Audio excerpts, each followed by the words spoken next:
Yes. This meeting is being recorded. Did you hear that? Yep. She did give me her notification.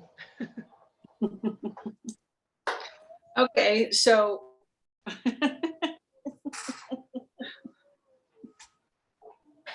yeah, we stumbled across the starting line. No worries. I know. Well, look, it's only 17 minutes in. Let's call it 15 because I was a couple minutes late to even try to log in. It's good. So, so this is our inaugural launch, the cracking the champagne bottle over the hull of the ship launch of the Intuitive Hypnotherapy podcast. Woo! Woo-hoo! Yes. So, since this is our inaugural show, if you will, so I wanted to ask you to tell the listening audience out there what our mission is from Kaylyns' viewpoint. So, from my viewpoint, I think our mission is going to be to inform people, because I think before I met you, I mean, hypnotherapy, that was something that, I know one person that was maybe interested in it, but I didn't ask questions. I was just like, okay. Right. And in the process of informing, just to heal, to kind of learn how to heal yourself, how you can. I got a lot of stuff we got to work on, so we're just going to work through it as we go. But yes, and I wanted that kind of raw and unfiltered. I didn't want you to pre-frame it and mull over it because I wanted it to be authentic, and I think you're spot on. We want to inform people, teach people about meditation, hypnosis, their connection with spirit, their connection with the God of their heart, with ultimately the purpose of this podcast is to heal, to bring a little love, bring a little light into the world. And the catchphrase that I thought would work is come for the chat, stay for the healing. absolutely. So I think the way the format will work, because we have such great rapport, is, and we already talked about this because you had a doozy of the past. Did your hiccup start in 2022 or did it leach over from 2021? Tail end of 21. Okay. So it's been a Tail juicy. end. Is that with the chicken or is that with Linda? Yeah, I think that was probably, that was probably November-ish. Okay. I mean, I know it was warm out, but we've had weird weather, so that's not saying anything. And then my friend had passed in December. So yeah, it just kept rolling. Yeah. So I think I'm going to call this episode 3 Deaths and a Stroke. Kayla months. Yeah, it's been pretty rough. Yeah. The circle of life. I thought that was so beautiful how you were so torn up. Maybe we should tell the audience that you live in Ohio. You are my assistant, virtual assistant. Thank you, pandemic, for opening my eyes to this concept. And you live on 6 acres? We do, yeah. So we've got 6 acres. We are just outside of Cincinnati, Ohio. So because we have a lot of yard, we are kind of getting into to gardening, and I don't want to say farming, but kind of farm life. So we've had a lot going on, probably due to pandemic too. Sure. Because it was like, all right, well, we're sitting here at home. Let's do something. So yeah, we've got 6 acres here. We have chickens and ducks that really we've only had for about a year. Okay. And we've done a little small garden every, the past couple years, but we're hoping to expand that a little bit this year. And so, yeah, we're just kind of learning as we go. As one does. Yeah, And, we just wing it. We'll be fine. but you don't have just normal chickens. You have pretty chickens. Oh yes, yes. We've have our chickens are definitely like, some people get chickens because they're going to be meat birds. Some people get chickens because this type of chicken's a good layer. We literally picked out our chickens because they looked cute. And yes, some of them, yeah, they're just, we wanted the cute ones, and some had furry feet, so we wanted to get the ones that had the little feathered feet. And I wanted a silky, but sometimes when you go to the farm store, they don't know what's in their bin. So we had to look for like little furry feet. And so we've got a wide mix. We've got we've got a mix of chickens, and they're all hilarious looking, and I thought the ducks would have more personality, but the chickens just have more personality. They're just fun. They're fun to watch. No, I was laughing at the term meat bird. Yes, it's a thing. It's a thing. It is. Apparently these things grow giant in like a few months, and we don't have any of this.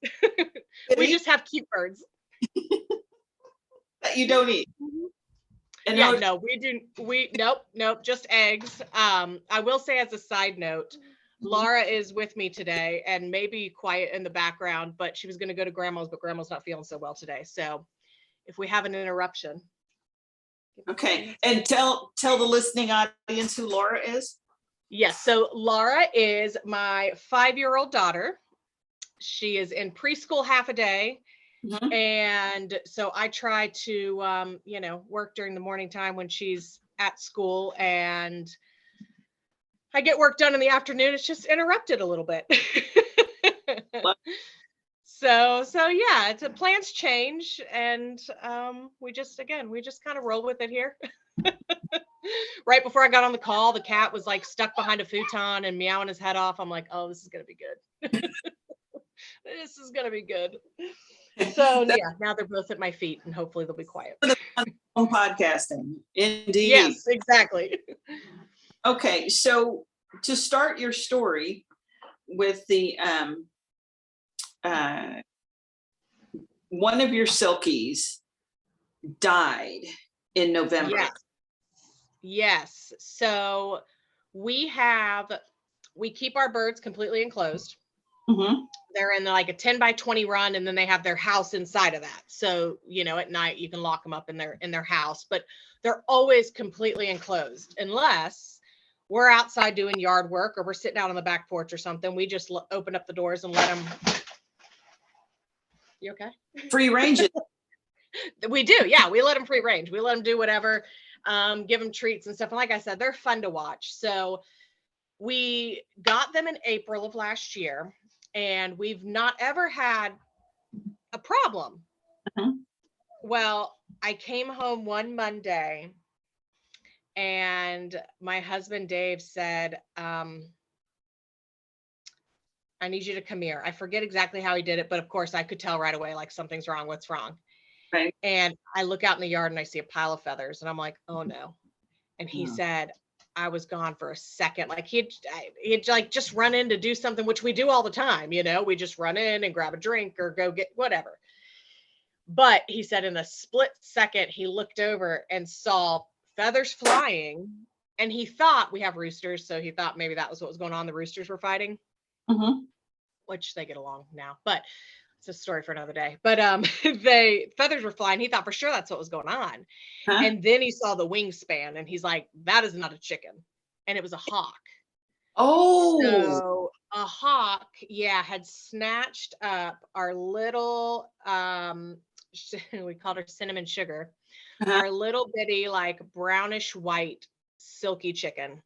And when I came home, and he said, I don't know if she's going to make it. So I took a look at her, and the hawk, she was still alive.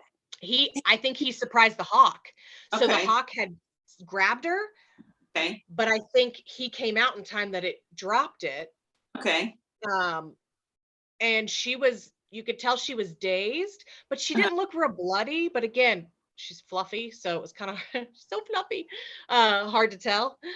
So we put her in the carrier, and I have a little like bird care kit in a little tackle box. Yeah. Oh, I'm prepared. I was so prepared, and I did my research, right? I'm like, all right, I've got to have a medicine kit for my birds. And so yeah, so I got out my medicine kit. I'm like, I got this. And I even had I'd gone the next day, I think, to get that. But anyway, so I kind of cleaned her up with some saline and looked at her, and I said, it doesn't look bad. Uh-huh. And I said, but we'll keep her in tonight. And if she makes it through the night, honestly, I've heard stories of birds being attacked and they make it. Okay.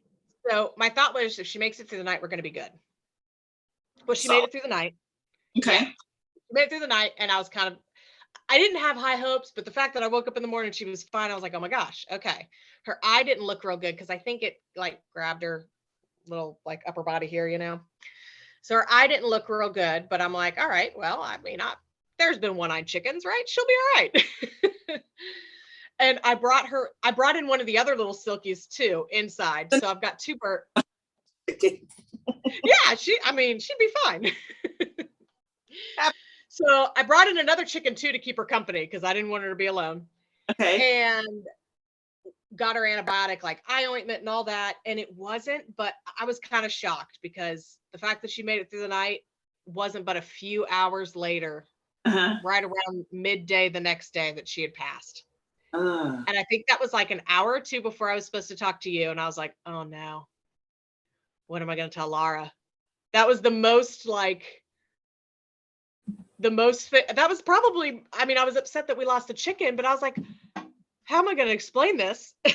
Circle of life. Right. Right. And do you remember the phrase you used with me? I don't. What did circle of life? It's going to explain the circle of life to a 4-year-old. Oh yeah. Yeah. No, I had no idea how I was going to do it.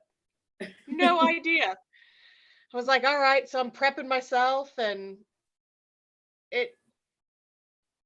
she just amazes me, because I'm ready to have this big, deep conversation that night. I wait for Dave to get home, because I'm like, all right. And I'm boo-hooing. And like I said, I'm boo-hooing more about the fact that I've got to have this conversation with Laura. Our conversation. Yeah, you were wrecked. Yeah. And I'm just like, oh my gosh, it's a chicken. But how am I going to, this is part of life. This is part of having animals. But I'm going to have to explain this. So I waited for Dave to get home, and we had a little ceremony in the backyard. And what I thought was going to be a big, deep conversation, she was fine with it.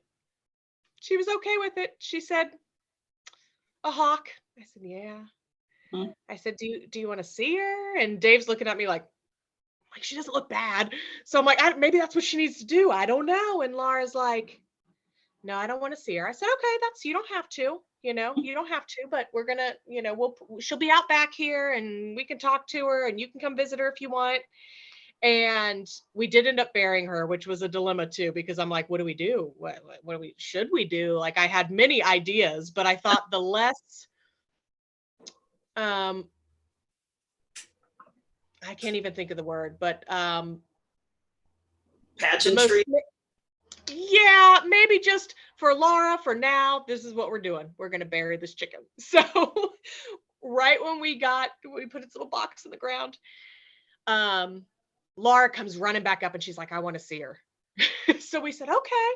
So she wanted to see her, and she said bye, and that was it. And then the very next day, we went to get I'll send you a picture, a big concrete chicken to put out in the garden for cinnamon sugar.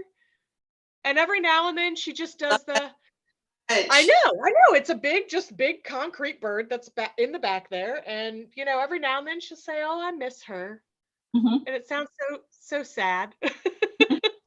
But she handled it probably better than I did. And Beautiful. Well, the grace of a child. So you had, and then your Then I had friend. a friend pass. Yeah, I had a friend pass very unexpectedly Mhm. in December, like a week or two before Christmas. And gosh, I've known her for probably 14 years.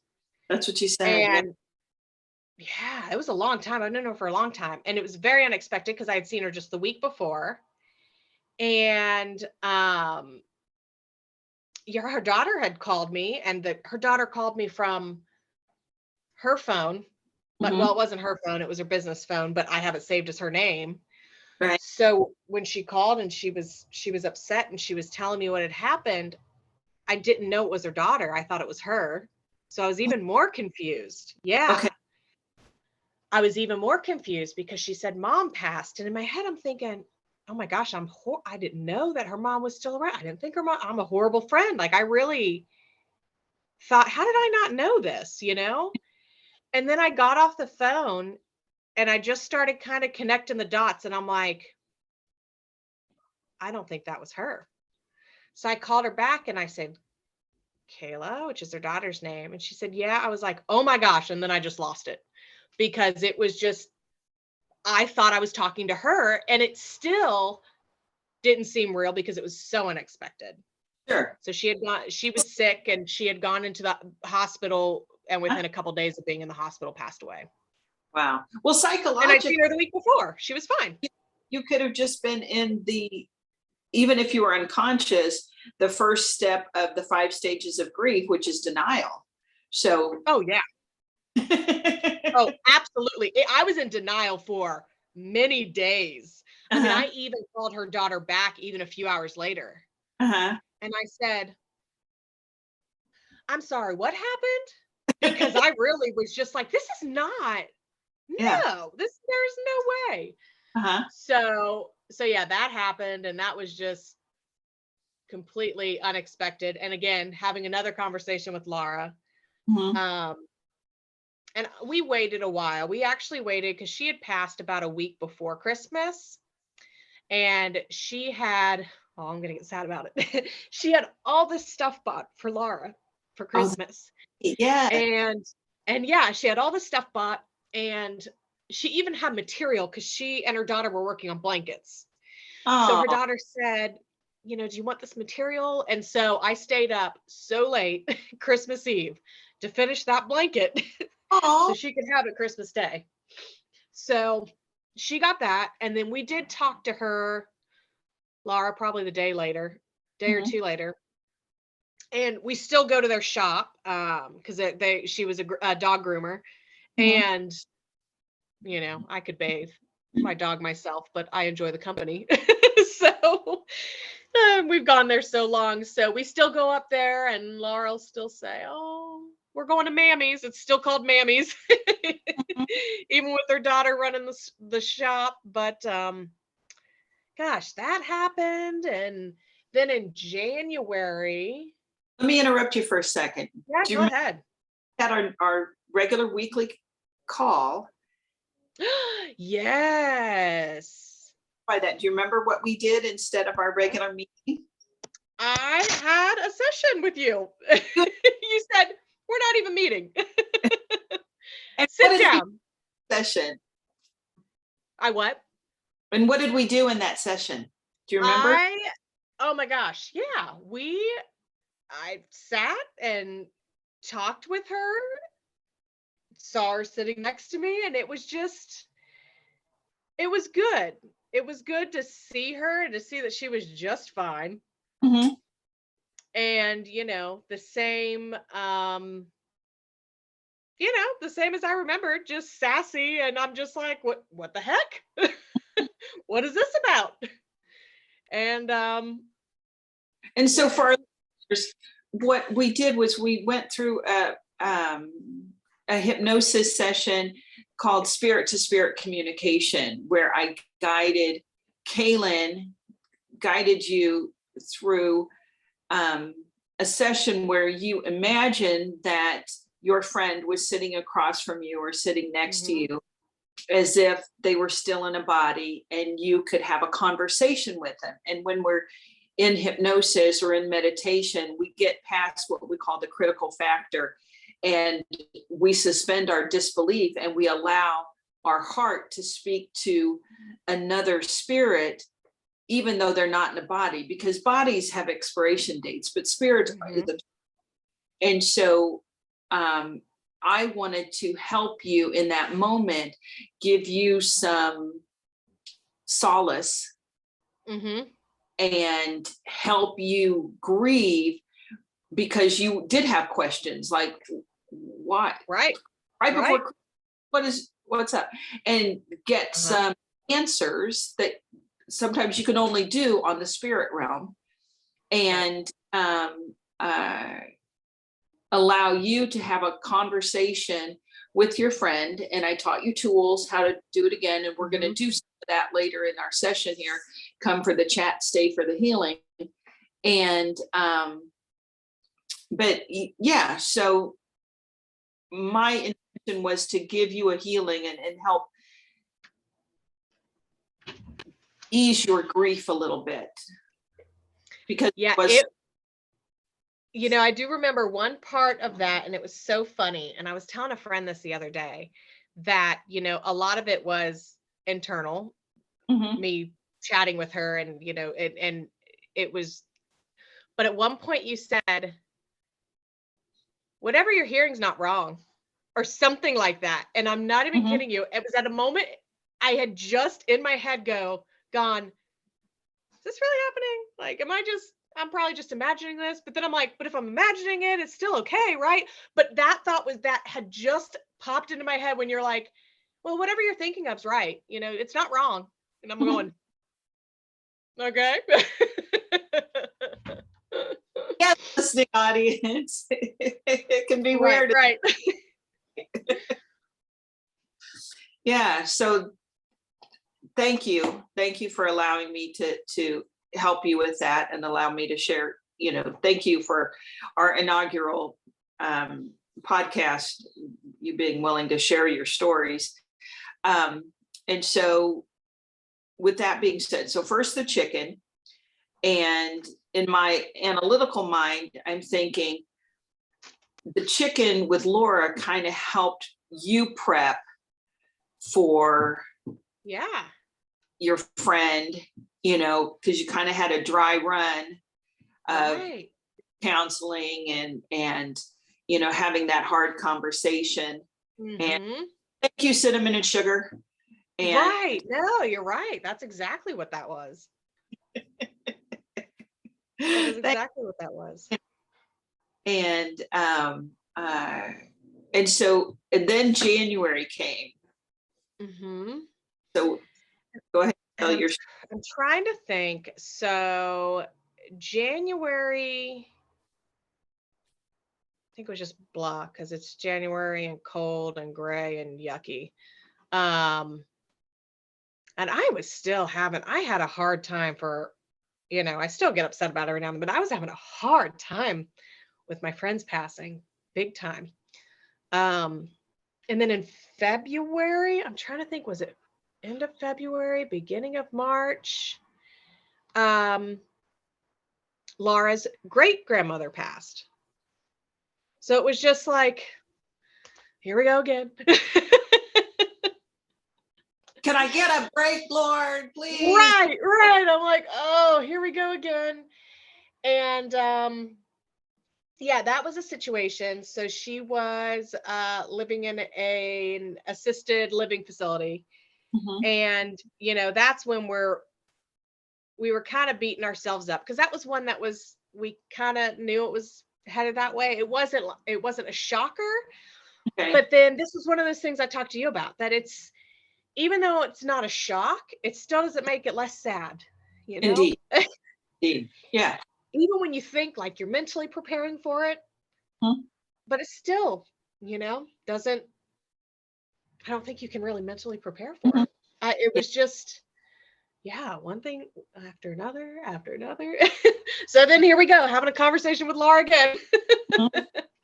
And yeah, this was somebody she saw. Now, over the last couple years, this is when we, beating up ourselves, right? Because with COVID and not being able to visit like in her facility as much, and then you just feel like you got robbed, Yeah, yeah. those last like few years. Mhm. But Dave was able to have a really good visit with her a week and a half, maybe 2 weeks before she passed. I mean, Oh. it was a good visit. He went with her by himself. And I think that he felt good that was, they had a conversation, and, he was showing her pictures, and Laura drew her a little card and sent her a card. And she had dementia, so some visits were tough. Mhm. I love the fact that, when Dave's mom would go and visit, she would bring Laura on their days when they would go visit. So Laura got to visit with her. Right. But I know I'd hear stories that, some visits weren't as easy. She's confused and not sure who everybody is, but Dave had a really good visit with her. And this is Dave's grandma. It was, yeah, it was. And she definitely played a big role in his life. His grandfather passed away. I'm going to get the dates wrong, but I probably want to say probably 14 years ago before she did. So, but yeah, they were really big. Okay. Really big, those important people in your life as you're growing up and stuff. Take Laura, because that teaches Laura to have compassion with someone who's struggling with their health picture, and Yeah. teaches her connectedness of family, and that's beautiful. And that's what a great father-daughter outing. Oh, and she loved it because grandma used to make dolls. So she had Mhm. dolls in her room. And some of them, were like the porcelain, don't touch those dolls. But others were baby dolls, So she'd play dolls with Great and get to hold them. And, so she had, even though the visits were not as often the past few years, Sure. when we had the conversation with her, and I mean, at 5, even with not so many visits over the last few years, she knew Great. She said, Yeah. oh, and then we had her services, and it was kind of the same. We told her, Great's going to be there, but she's not really there. Mhm. But if you want to see her, you can see her. Mhm. And at first she didn't, and that was okay. And then a little bit later, she's like, okay, I want to go see her. So we said, okay. So we walked up there, and she really didn't say much, but she didn't seem scared, which was good. I mean, because I remember when I was 10 or so. I mean, Mhm. I lied. I was probably closer to 13, but we had gone to my grandpa's funeral, and I didn't know, I'd never been to a funeral. Like, I didn't know what all happens. And it was an open casket. And I think like I walked through the threshold and about bit it, because I was unexpected, Oh, So that's yeah. why, like, before we went in, we said, okay, here's what's going to happen. Bless your. And yeah, so she did really good. And then another, I don't think I even told you this, on the way to the cemetery, she said, we were trying to make it fun, like we're going in a big parade. It's a parade for Great. And she goes, I love that. but how is she going to see it? And I said, well, she can see it. She's watching. And she goes, oh, okay. And then she says, like a 5-year-old just surprises me. She Mhm. says, oh, so she's up there, and pointed at the hearse, Uh-huh. and she's up there. And we're like, Dave and I are like, Chef did you just hear Smoot. what she just said? We said, absolutely. Yeah. Oh, So yeah, that's she can see us. great. So yeah, we've just, He's up there and yeah. up Yeah. there. That's beautiful. I just, and we hadn't really, like, she's kind of getting the age that, what kind of conversations do we have about that? And what do we want to share? What do we want her to ask about? Like, just kind of, I don't know. It just is kind of, I don't want to say a strange age, but it just. And yet the kids, I tell you, they know more than we think. They're Yeah. than we give them credit for sometimes. And, you know, to the degree that they're open and, you know, whatever fits in your narrative, you know, I say, especially that little intuitive, she can tell you what she's ready for. And I think she's guiding you beautifully. Yeah, You know? just that common. Oh, so she's up there and she's up there. And I'm like, Okay. I looked at Dave, I was like, have you had a conversation with her? He's like, I don't know where she gets this. I was like, I don't know either, but yes, you're right. That's great.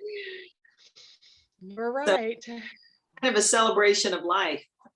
Yeah, that's kind of how I mean, that's how I explained it. I was like, this is a big parade. Mm-hmm. We're gonna go say bye. And she did great. She did really good. I So love of course we came home and we watched the little video that had played, you know, at the funeral home. And you get all teary-eyed and all upset again. Comes off in life. Yeah. So I had Laura wanted to see, you know, what we were watching. And so she watched a little bit of it. And she's asked recently, we need to get pictures out again. She asked recently to see Great as a kid. I was like, I don't know if we have any of those. So I don't know if they're in the video or not. We're going to have to bring it back out. But she was just out of the blue. She just wanted to see a picture of Great as a kid. I said, okay, we'll see what we can find. Call her Great. Great. Yep. Because she was Laura's great grandma. So Great was the name. It's going to be 100% literal. Oh yeah, great. She's great. Made it easy. And you know, many definitions to the word great. She lives up to them all. Yeah. And so round out your doozy of this past 6 months, you want to share the story about and how divulge however many details you want. Yeah, so I have another friend that had a stroke recently, and it was a shocker. I mean, But can you tell, because it happened in front of you? Yes.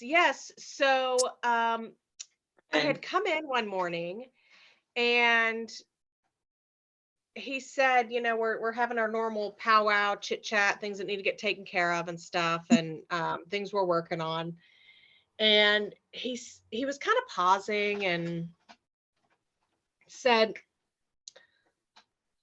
do I look okay?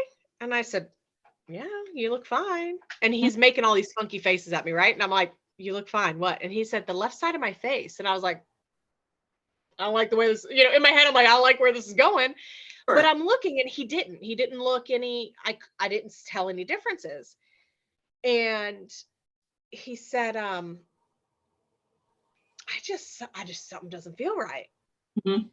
And he walked around and seemed to be getting around okay. Coordination all seemed fine. Okay. And then when he was chatting with me, and again, you know, in retrospect, like looking back at it, probably could have noticed a few things, but at the time I really was just like, I did not notice a thing. Right. And when we were speaking,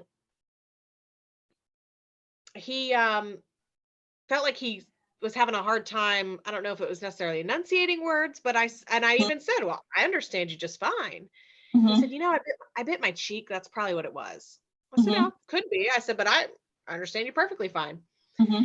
And then I could just tell that he was probably going through a checklist in his head, right? Of this, then this, then this, then this. So I said, well, if we need to take a trip, right, let me know. I'm going to be here all day. You know, we're working on some things. So I said, just holler, or I'm going to come and check on you if I don't hear from you. Mm-hmm. So I sat, did some computer work for a little bit, and he'd be doing his rounds. And I said, you doing okay? And I could just tell he just looked distracted. And he said, I don't know. And he said preoccupied, I think is what he said. So I knew that's what it was. He was really thinking about like, why do I feel weird kind of thing. Sure. And he is a very, very private person. And I know that. So that's why I'm like, he'll tell me what, if he wants to share, he'll tell me, because I've known him now for coming up on, well, about 6 years. So I'm like, he'll tell me what he wants to share, And around lunchtime or so, he said, I think I'm going to go home. I said, you should do that. Go take a nap. It was a gray day. It was yucky. I was like, just go do that. Called him a few hours later, check on him, round out the day, like, hey, this is what's going on, ABC, I said, how you feeling? And it was kind of no better, no worse sort of thing. Mhm. I said, okay. And Tuesday came, Laura was sick. Mhm. So that had me all, and by Tuesday night, I thought I should check in. Mhm. But I'm like, you know what? It's the end of the day. And we've always joked about, I don't know if I've told you this, but Dave and I are like 9:00, we're ready for bed.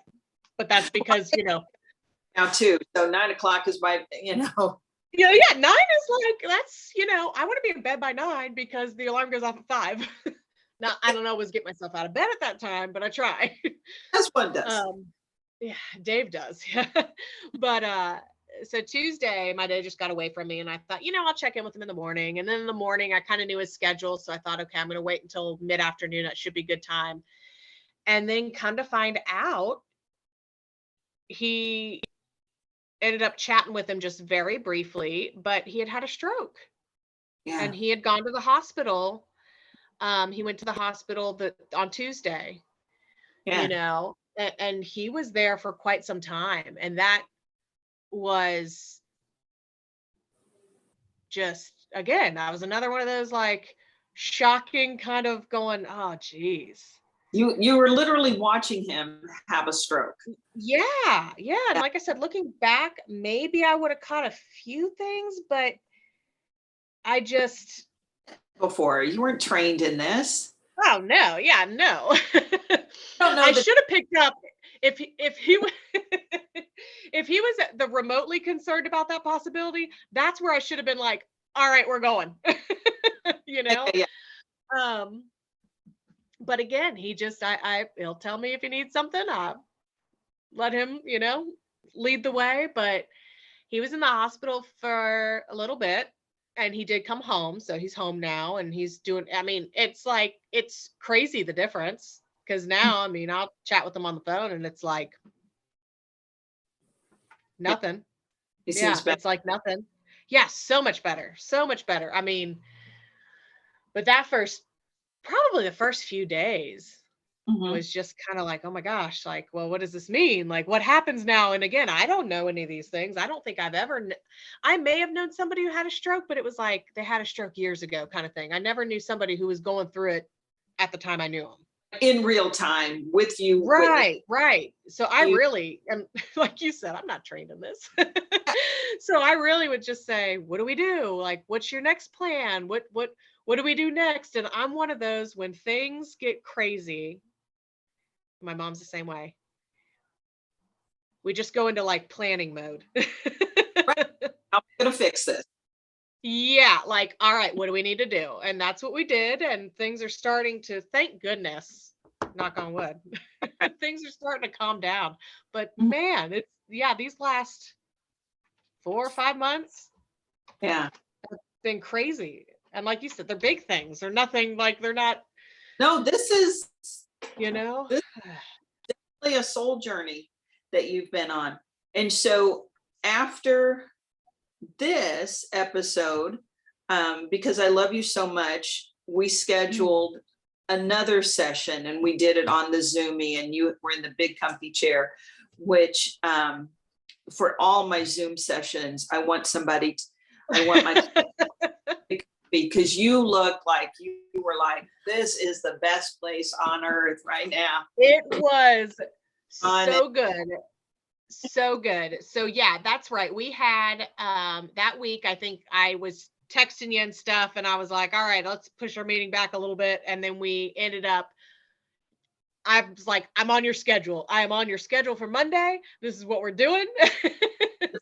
And that one, so the first kind of session I had with you, it was,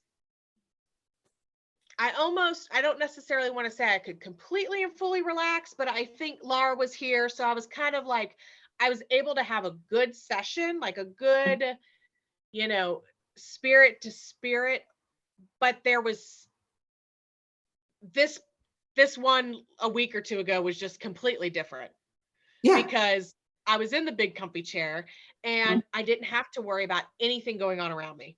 Like, Yeah. not a thing. I shut the door, I had the light off and kicked my feet up.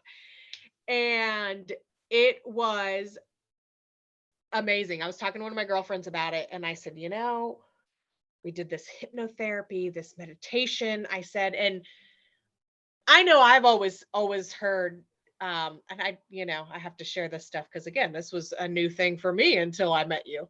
So I always heard people talking about, you hear about hypnosis and on the count of 3, this is what's going to happen. And then you're going to come out of it.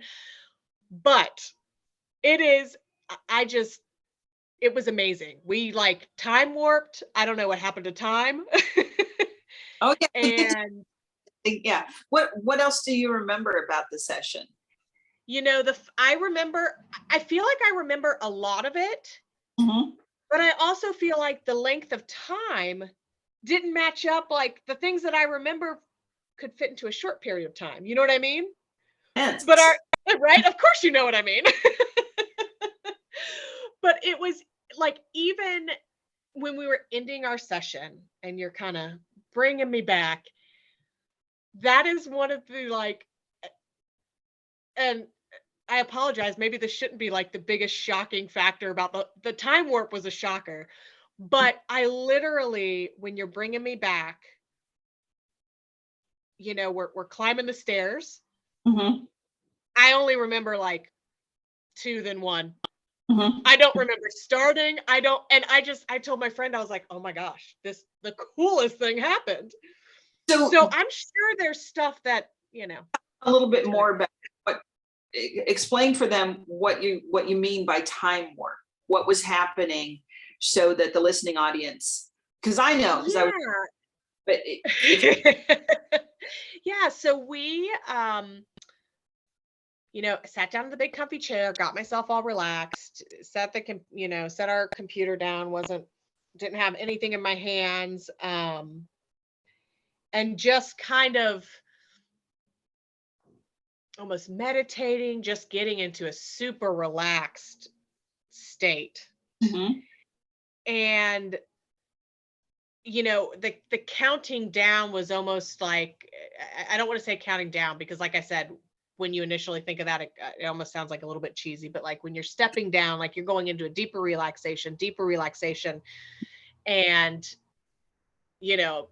to step 4 to step 3, and you're just getting more and more relaxed, like with every step that you take down. And I remember our conversation. I remember, we talked about what's a safe space for you and envisioning that and picturing yourself there, and really good descriptors of that safe, relaxing spot. Mhm. And, we talked about just helping, well, the recent deaths and things that had been going around like in my little circle, and maybe why that stuff is going on.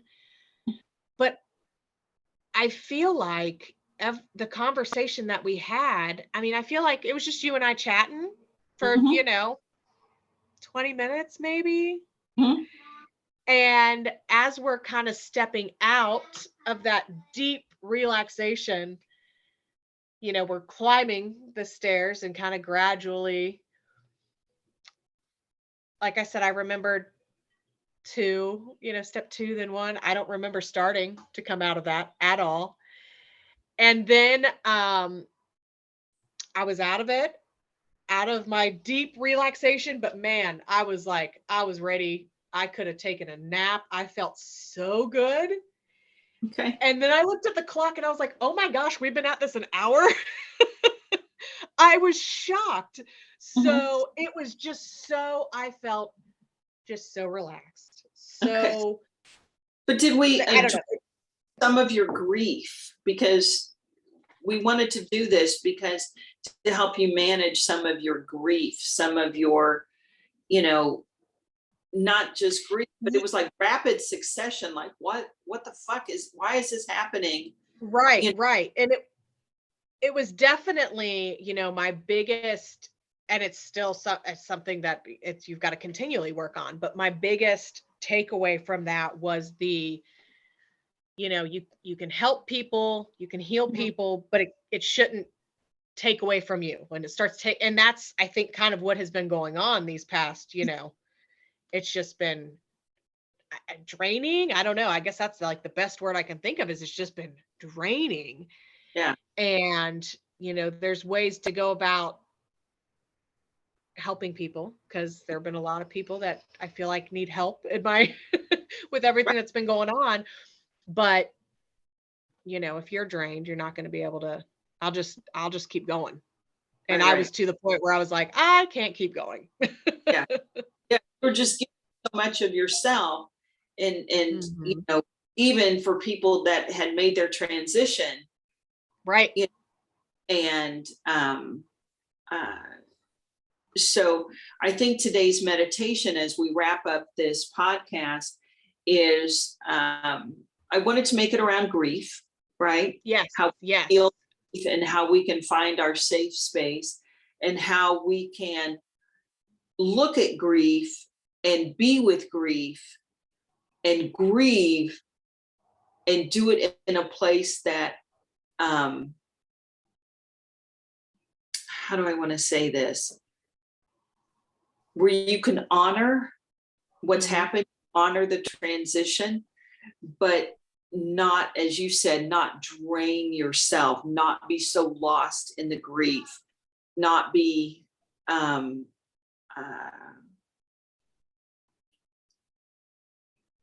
allow yourself the wound that you feel, and then begin to heal the wound of your grief. And so are you in a place, and for our listening audience, please don't be driving now. Yes, do not do that. I am in a place.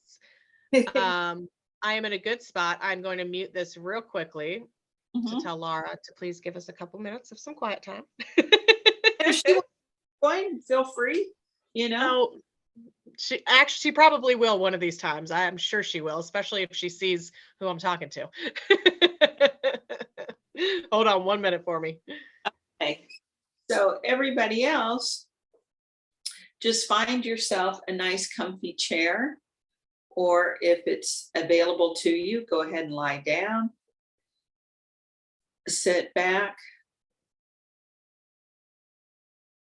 take a sip of something. And we're going to take a look at grief, specifically the grief of someone making their transition from being in a body to being a spirit without a body. And if that doesn't align with your truth, you can go ahead and turn off the podcast now. If it does, please sit back and relax. Close your eyes and take a couple of deep breaths. And just get here, get comfortable. And congratulate yourself for getting here and listening to the Intuitive Hypnotherapy podcast. Come for the chat, stay for the healing. My name is Dr. Cynthia Smith, and my co-host and partner in crime is Kaylyn Riley. And we're going to do a little journey, a little healing on grieving for those that we have lost. And it might be an animal, a pet, or it could be a loved one, or someone that you know and admire that has left their body. So, to the degree you can, kind of settle into your chair. And with every natural breath, allow your body to get more and more relaxed, more and more comfortable. With every natural breath, allow your muscles to relax. Muscles of your scalp, your face, the tiny muscles around your eyes, the muscles of your neck, muscles of your shoulders, arms, all the way down to your fingertips, the muscles of your torso, front, back, and sides, the muscles of your low back, hips, thighs, muscles around your knees, lower legs, all the way down to your feet and toes. With every natural breath, allow those muscles to simply soften and relax, allowing you to sink comfortably into the chair. Allow yourself to just be, and allow waves and waves of relaxation to course through your body, bringing comfort to your physical body.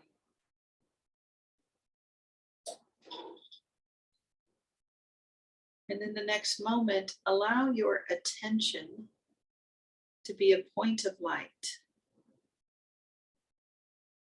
And put that point of light behind your eyes and in between your temples. We call this the center of your head, or the center of your sixth chakra, your third eye. Be a point of light behind your eyes and in between your temples. And in the center of your head, this is where you have your knowingness, and you can look at the world from behind your eyes. And in the center of your head, when you look at the world from behind your eyes, you can have a sense of neutrality, a sense of being impartial, looking at the world as information. And in the next breath, in the center of your head, being perfectly relaxed, comfortable, your muscles softening with every breath. Imagine around you, 3 feet in all directions, a bubble. And give it a color, any color but white or black. Color that feels good on your physical body. So be in the center of your head, in your bubble. And your bubble represents your aura, your energy field, your personal space. And pick a color that feels good in your body, on your body, in your soul. And take a few moments and be in the center of your head and in your bubble.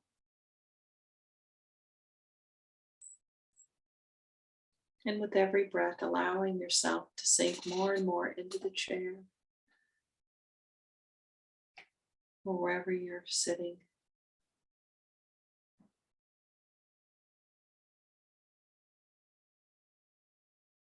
And in the next moment, in your mind's eye, imagine a staircase of 5 stairs.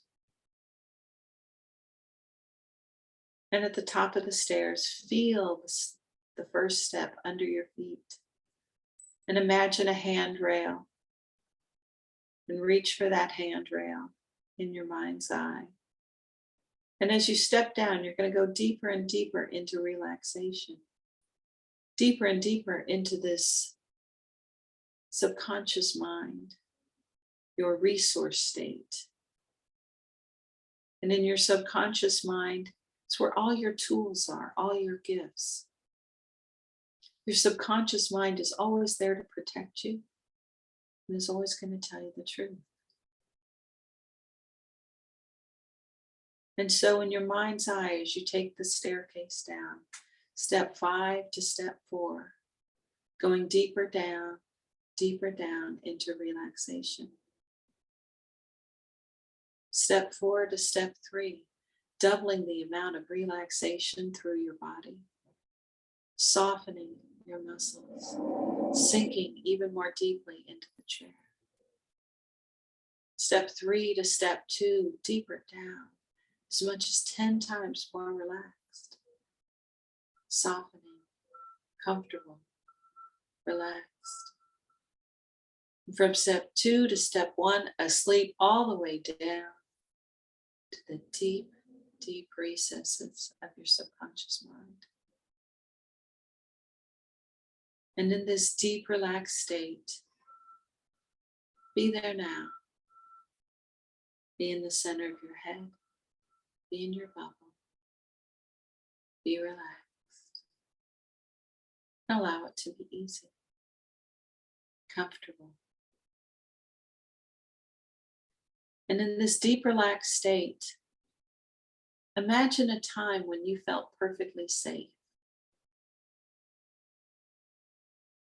See how old you were.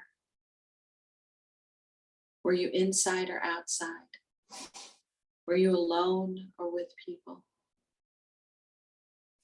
Was it daytime or nighttime? And find that safe space. And if you can't remember a safe space, imagine one. Where would you be? Who would you be with? In your present time body or at a younger age? And feel that idea of safety to course through your body. Be comfortable in your safe place. Be happy. And in this safe place, grounded in your bubble, center of your head, knowing that you are safe. Take a moment and on the outside of your bubble, create another bubble and have this smaller bubble on the outside of your bubble, maybe the size of a beach ball. And in that bubble, simply write the word grief. Grief.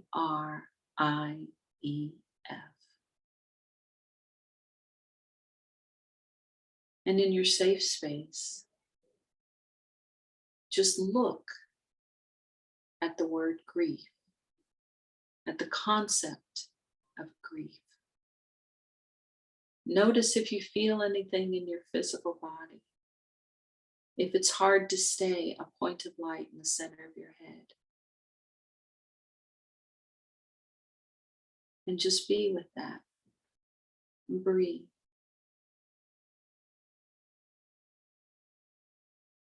And if you find yourself moving out of the center of your head, just nestle yourself back in there. And look at the word grief from behind your eyes, at least 3 feet away.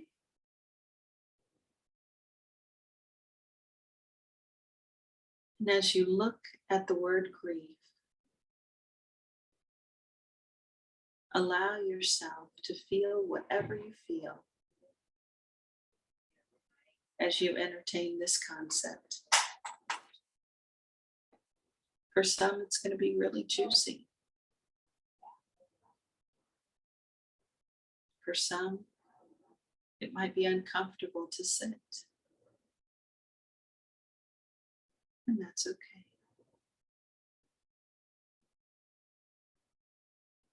So the concept of grief in that bubble, and it's not touching your bubble. So be in the center of your head and take that bubble that has the word grief written in it and move it farther away from your bubble.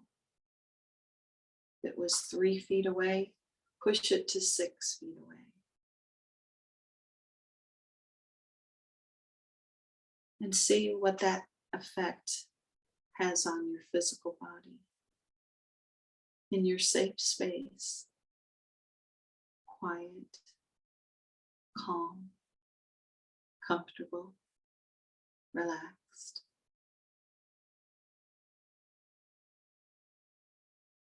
In the center of your head, in your bubble,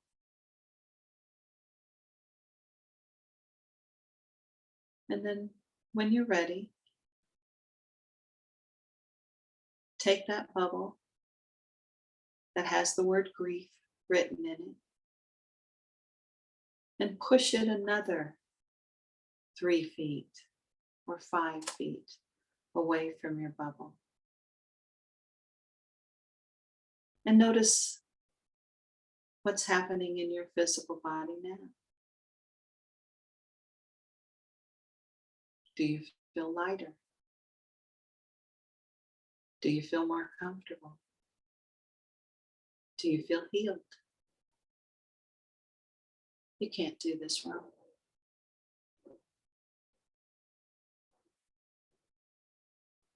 So from the center of your head in this safe place, look at that bubble that has the word grief in it and give it a texture. The edges were smooth, maybe make them bumpy, jagged, or slippery. And give it a color. If it was clear, give it any other color.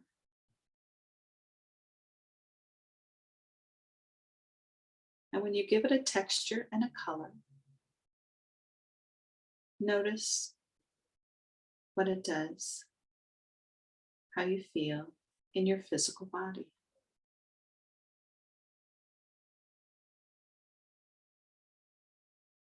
And this bubble that you've given a color and a texture to, bring it in closer. So bring it in to maybe 6 feet away in your mind's eye. How does your body feel now? How does your heart feel now?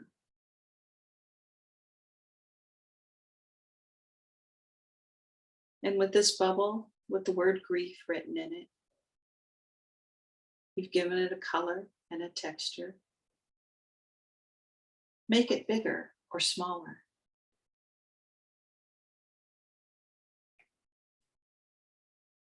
And see how you feel in your physical body.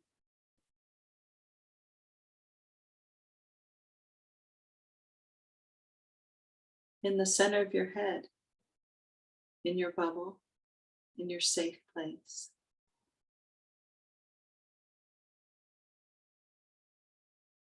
Take that bubble with the word grief in it and change the color. Change the texture. If you made it smaller, make it bigger.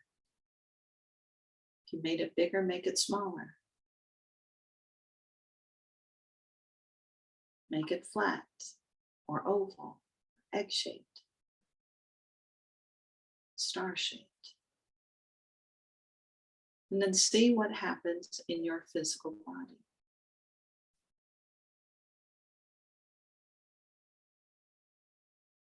And when you're ready, take that bubble with the word grief in it, and in your mind's eye, fling it out to the edge of the universe and blow it up.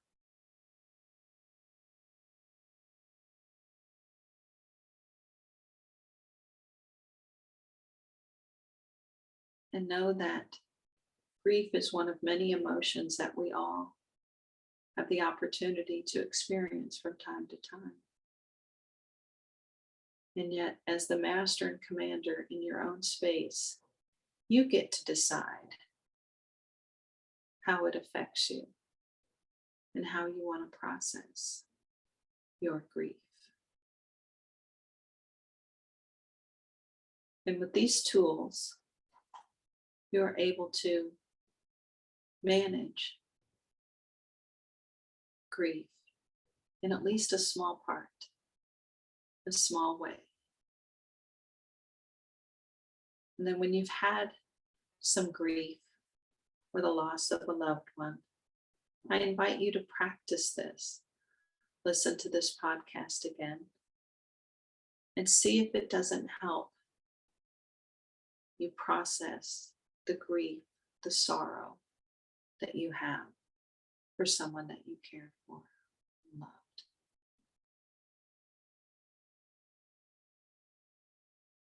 So in this moment, in the center of your head, in your bubble, in your safe place, create another bubble on the outside of your bubble, perhaps the size of a beach ball, and put whatever positive qualities you need in that bubble, whatever you need to help heal from your grief. For example, love, healing, support, compassion, companionship, reverence, joy, laughter, abundance, grace, ease, acceptance. Whatever else you can think of that you need in order for you to help heal your grief, put in that bubble. Fill that bubble with gold energy. Gold has the highest vibration of the colors.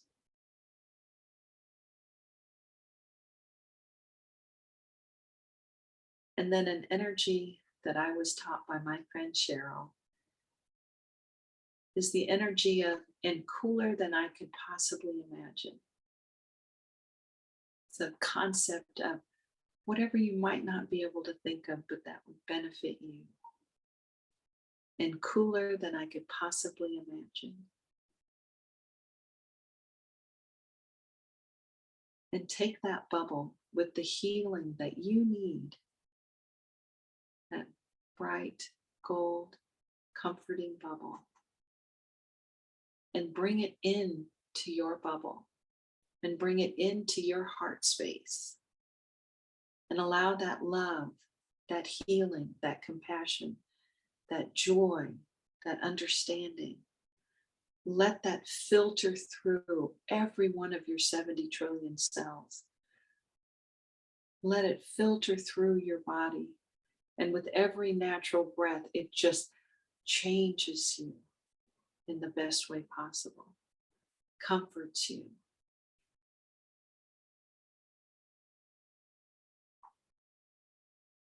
Take it in. Give yourself that healing. And in a moment, not just yet, we're going to walk back up that staircase. And you'll feel great. You'll feel energetic. But moreover, you'll feel healed, resolved, happy, glad you tuned in. So in your mind's eye, in your safe place, see that 5-step staircase. Feel the floor of the first step under your feet. And in your mind's eye, feel for a handrail.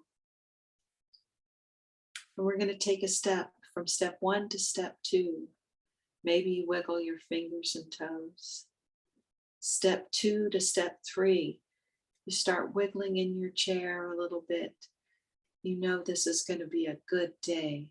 Step 3 to step 4, maybe you wiggle a little bit more. And step 4 to step 5, eyes open, wake up. Hello, hello, come back to the room. Hey there, my partner in crime. How you doing? You muted yourself. I did.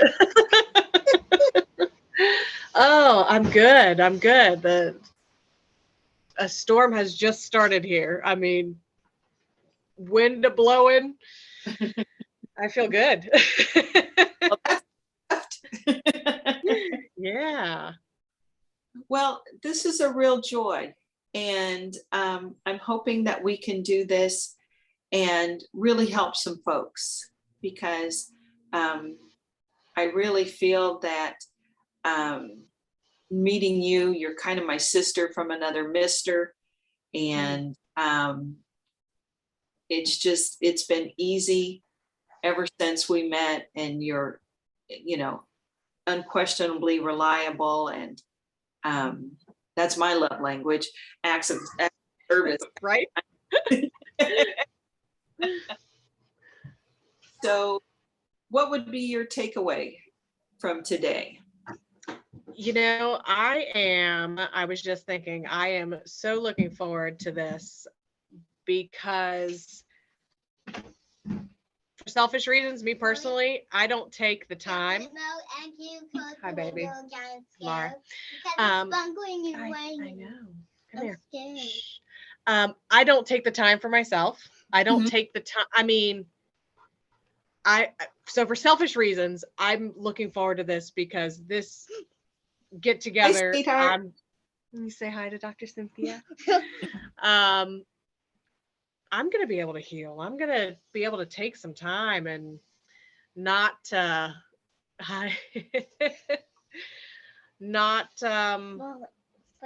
in plus chocolate more. I don't want to say overburden, but I'm just, for me personally, this is going to be a really good thing for me.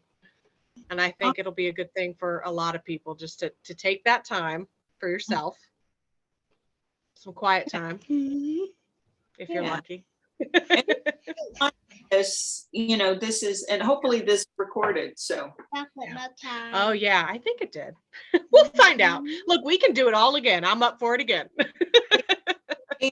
Moving forward, I think we're just gonna find things that we find interesting, find things that we want healed, and chat about them, and then give them a healing.